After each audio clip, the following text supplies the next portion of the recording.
Онцгой байдлын үеийн дэмжлэг болон хөлбөр эрхлэлтийн төсөл. Төслийн гомдол барагдуулах механизм гэж юу вэ? Гомдол барагдуулах механизм нь төслийн үр шим хүртэгч, гэрээд ажил гүйцэтгэгч, төсөлд оролцогч талууд болон төслийн үйл ажиллагааны улмаас нөлөөлөлд өртөж болзошгүй иргэн олон нийт санал хүсэлтэд илэрхийлж дуу хоолойгоо хүргэх гол хэрэгсэл юм. Ямар тохиолдолд өргөдөл гомдол гаргаж болох вэ?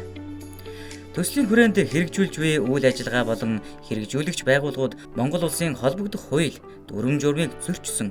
Төслийн үйл ажиллагаатай холбоотойгоор таны мэдээлэл авах эрх хязгаарлагдсан, ялгуурлан гадуурхагдсан.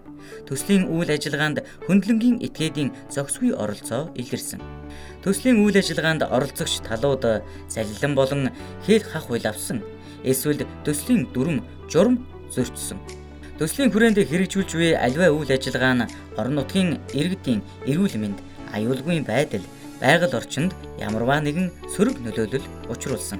Бусад хэлбэрээр нөлөөлөлд өртсөн, өртөж болзошгүй гэж үзэж буй иргэд олон нийт гомдол гаргаж болно. Өргөдөл гомдлыг хэрхэн шийдвэрлэдэг вэ?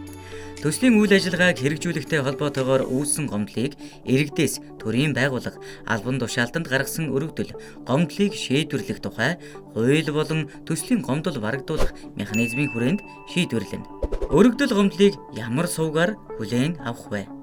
Төслийг хэрэгжүүлэх байгууллагууд болох хөдөлмөр, нийгмийн хамгааллын яам, хөдөлмөр халамжийн үйлчилгээний ерөнхий газар, аймаг дүүргийн хөдөлмөр халамжийн үйлчилгээний газар, хэлтсүүд болон төсөл хэрэгжүүлэх нэгжийн өргөдөл, гомдол хариуцсан мэргэжилтнүүд төслийн үйл ажиллагаатай холбоотой эрүүлсэн өргөдөл, гомдлыг доор дурдсан сувгаар хүлээн авна.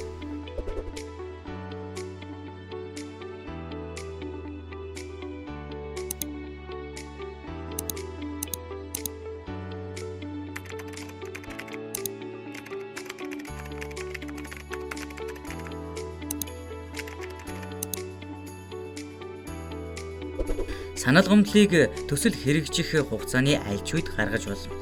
Өргөдөл гомдлыг холбогдох хууль, тогтоомжийн дагуу бичгээр, амаар болон цахим хэлбэрээр гаргаж болно.